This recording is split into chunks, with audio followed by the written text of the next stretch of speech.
Well, here we go, gang. Today we're making scones. It's a Julia Child recipe. It's one that I've perfected over time, and I'll be showing you some tips and tricks to make it just the flakiest scones you've ever had. I have 3 cups of regular flour, a cup of buttermilk.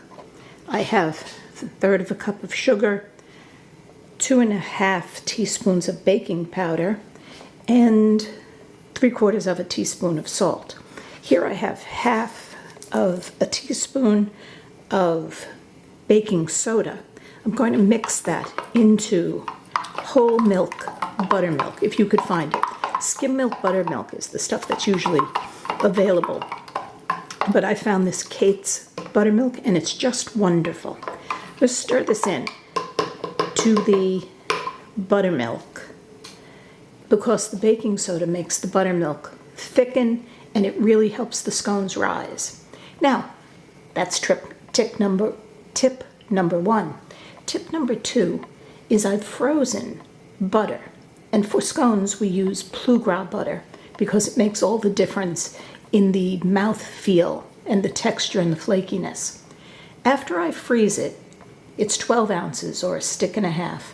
I use a box grater to grate 1.5 sticks, and then I save the 1/2 stick that's left to melt.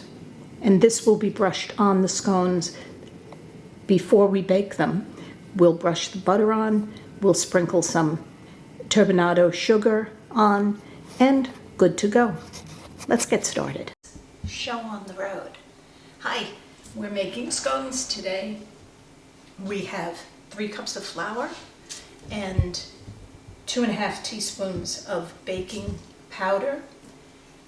I have 1/3 cup of sugar and 3/4 teaspoon of salt.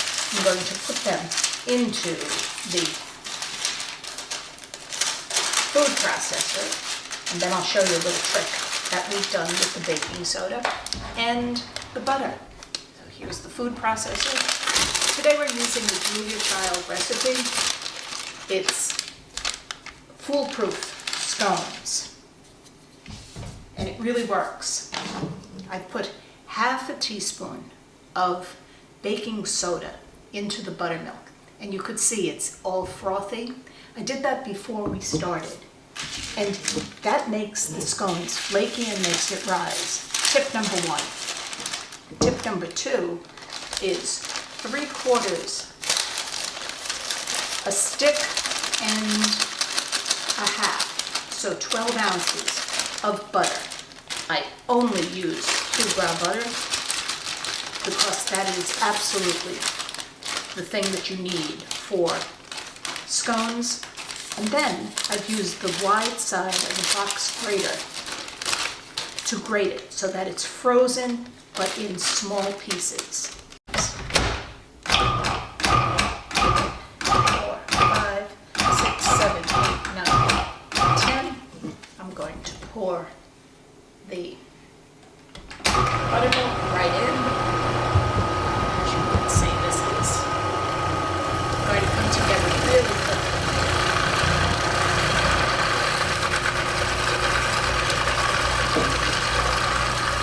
Give it a stir, and I'm going to put in a cup of currants. We love currants in our scones.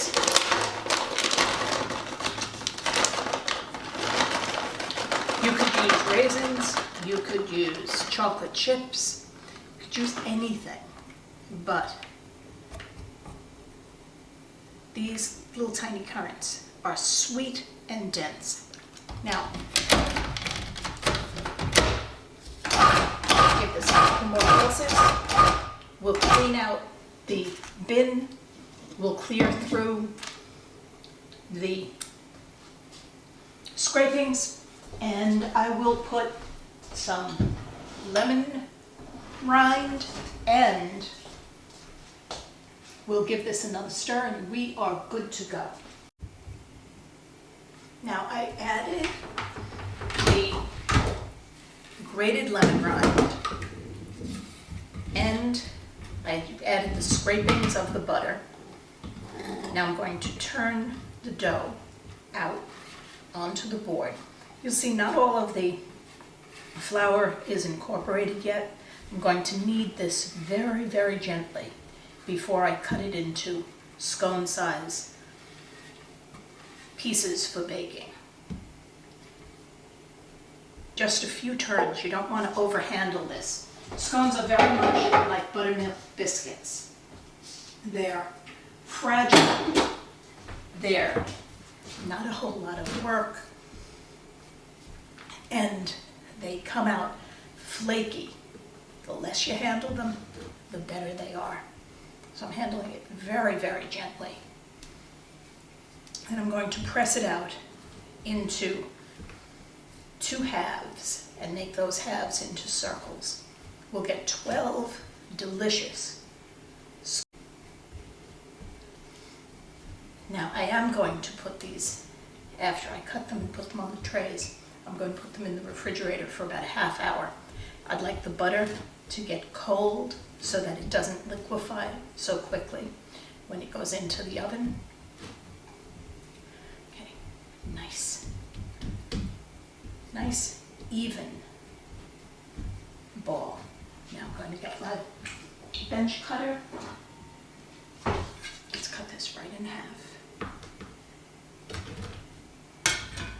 going to move a portion to the side.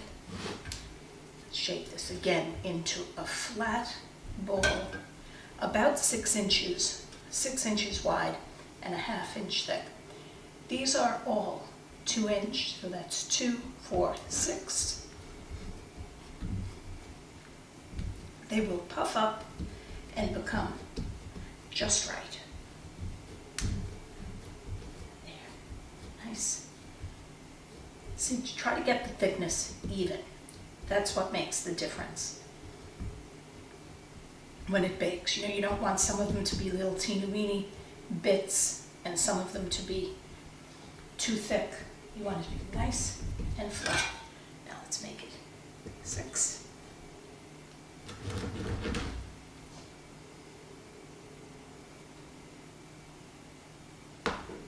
Nice and even. Let's put these on this little tray. 1, 2. 1, 2.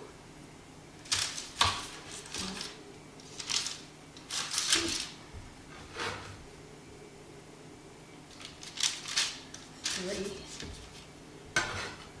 4.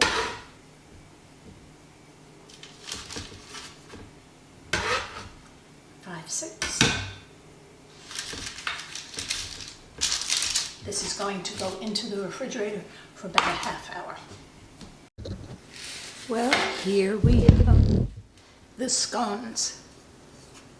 And I have some melted butter. This is the other ½ stick of butter that we had left over from the package of Blue Grate. I'm going to brush these kind of generously with this butter. Then we're going to sprinkle it with some of the turbinado sugar. It's raw, natural sugar.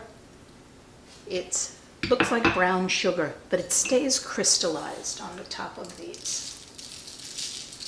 And you might be wondering why I've used a quarter sheet. I want to lay these side by side in the oven, and it's easier for me to manage that and have it even cooking. Right. I'm being a little bit generous with this too.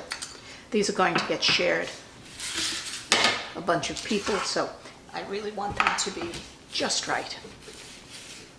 Okay, and here are the other 12. 12 of the most perfect currant scones you've ever had. Here we go. The oven is preheated to 425. They're going to get about 12 minutes. This one's a little tiny, so that one's mine. And that's all there is. We'll be back with the finished product. And here they are. Scones. They were in the oven for 18 minutes at 425. I turned them once halfway through. They're golden brown, top and bottom. They smell incredible. Now comes the hard part, waiting for them to cool enough to be able to eat. You can see they're golden. This one's mine, I'm setting it aside. That's the little one. They're golden, they're light. You can see the currants. Oh my. Let's review some of the tips. We put the baking soda into the buttermilk, waited till it was frothy, about 5 minutes.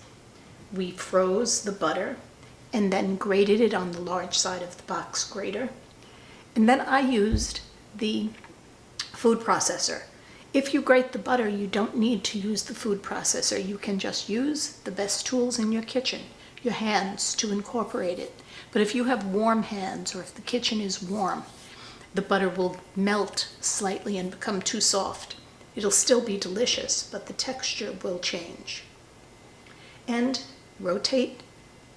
Tip 3 is rotate the baking trays so that front and back you have them switched and they get evenly done. Scones from Julia Child's Buttermilk Scone recipes with Ken and Helene Cook's tips. Enjoy!